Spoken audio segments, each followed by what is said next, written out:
What's up? Balik lagi bersama Mandor Crypto. Pagi-pagi ngonten tanggal 19 Januari di jam setengah 7 pagi.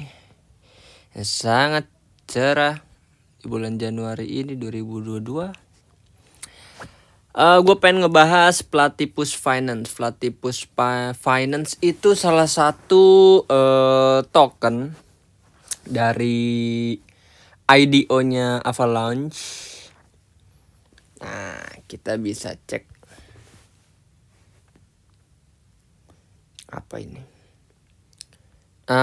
Ini kita bisa cek Platypus ya. Harga IDO-nya di sini guys ya, bisa dilihat ya.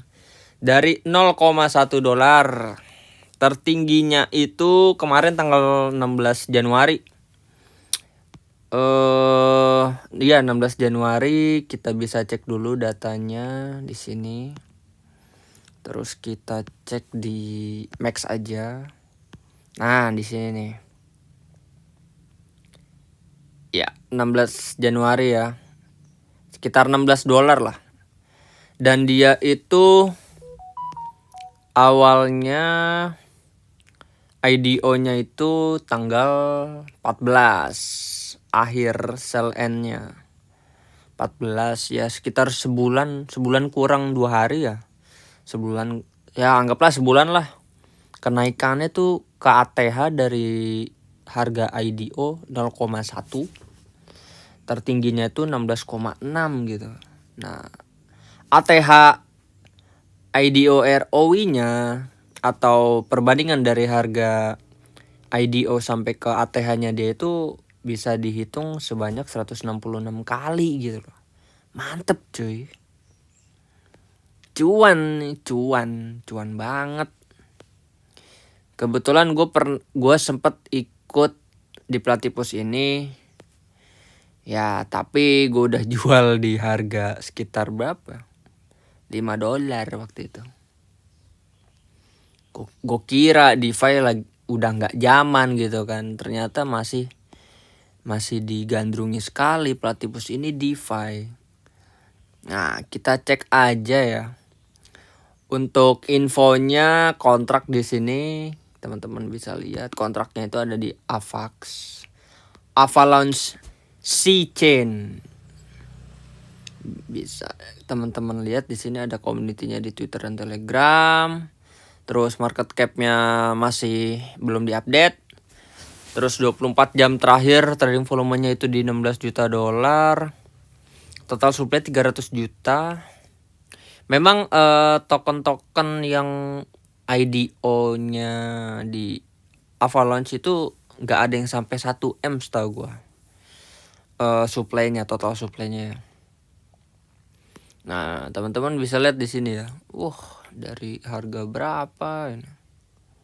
Muncul di CoinGecko itu 1 dolar loh. Dari 1 dolar aja udah 10 kali dari harga IDO 0,1. Muncul di CoinGecko udah 1 dolar, itu kan udah 10 kali ya.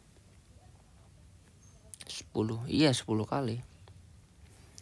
Nah, di sini kita coba cek aja kali ya websitenya. Nah, ternyata si Platypus Finance ini ingin mengedepankan yang namanya stable swap gitu. Jadi bisa dilihat di sini, this change everything, akan mengubah segalanya gitu. Dia berharap gitu kan. Terus a whole new kind of AMM for stable swap. Jadi AMM itu auto market maker atau maker market ya. Jadi sejenis apa ya? Dia itu yang akan membuat perbandingan harga gitu yang tidak terlalu jauh. Itu bisa dibilang sistemnya desentralisasi exchange yang membuat harga-harga token yang akan di swap itu perbandingannya tidak jauh. Biasanya kan kalau misalnya di PancakeSwap itu ada perbandingannya tuh berapa persen. Terus di DEX lain atau di apps lain tuh pasti pas kita mau nge-swap, kalau misalnya dia tidak stabil itu ada price impact tulisannya. Nah, si Platypus Finance ini akan mengedepankan yang namanya stable swap gitu. Terus lower slippage gitu. Dia bilangnya sih gitu, slip bawah yuk. Terus simpler UX yang lebih sederhana gitu kan. Untuk aplikasinya sendiri juga masih beta. Terus abis itu di sini ada liquidity fragmentation. Itu dia apa ya? Fragmentasi likuiditas itu dia lebih meminimalisir yang namanya perbedaan likuidasi gitu. Likuidasi pool yang nantinya bisa menyebabkan slippage itu terlalu tinggi. Nah, di sini Platypus Finance itu akan meminimalisir yang namanya slippage yang terlalu tinggi gitu. Terus di sini juga ada yang namanya bad user experience atau pengalaman pengguna yang buruk gitu kan. Jadi di sini the design of other stable swap requires multiple token of equal value within a pool. Jadi maksudnya stable swap ini didesain untuk apa ya? Untuk memerlukan beberapa token dengan nilai yang sama gitu loh. Jadi kadang kan rumit gitu.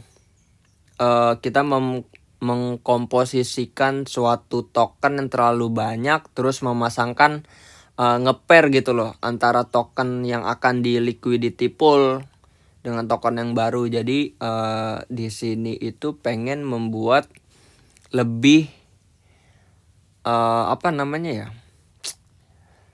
lebih ramah lah, lebih ramah terhadap user yang ingin memasangkan token liquidity pool gitu yang belum terdaftar. Terus di sini kita bisa lihat juga the mechanism of Platypus investment wallet liquidity. Jadi Platypus ini ingin menciptakan auto market maker yang baru pada ekosistemnya Avalanche. Terus buka likuiditas. Satu sisi yang mengelola resiko secara mandiri gitu. Jadi untuk mengefisiensikan modal secara maksimal. Konsepnya itu yang digunakan Platypus yaitu manajemen kewajiban aset ALM. Jadi Asset Liability Management.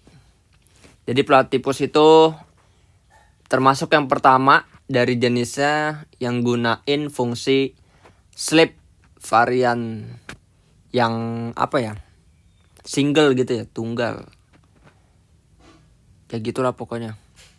Terus di bawahnya lagi dia mengedepankan yang namanya lower slippage, terus higher scalability atau skalabilitas yang lebih tinggi gitu. Jadi maksudnya komposisi kumpulan yang fleksibel.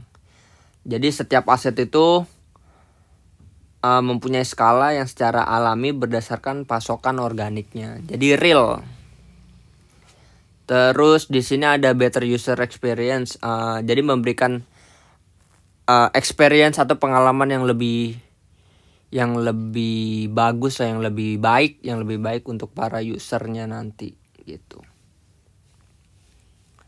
Nah, kenapa memang banyak investor yang tertarik di sini ya?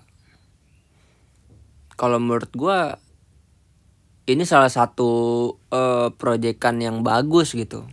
Dia ingin membuat auto market maker atau maker market, lupa gue singkatannya. Pokoknya ingin membuat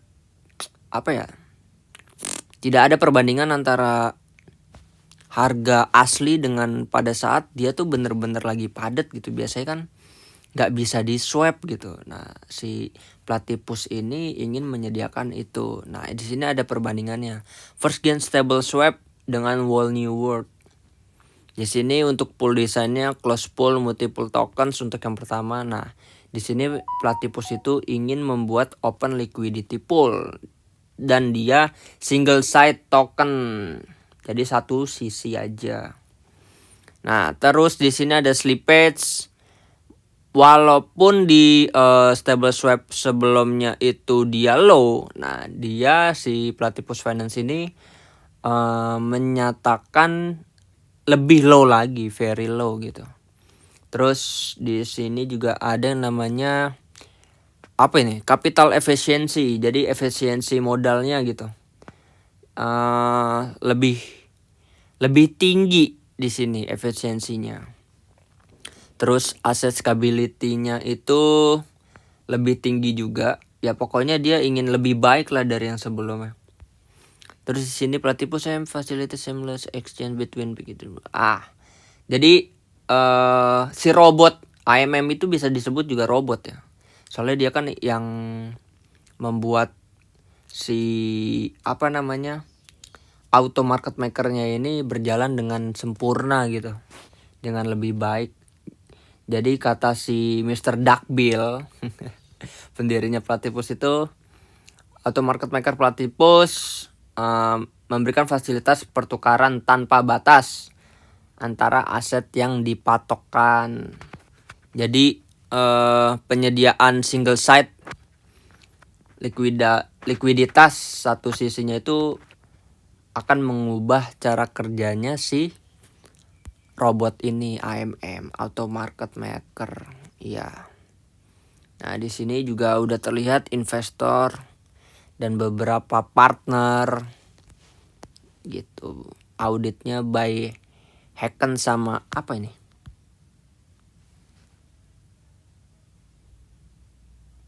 Ini apa ya? Oh, Medium.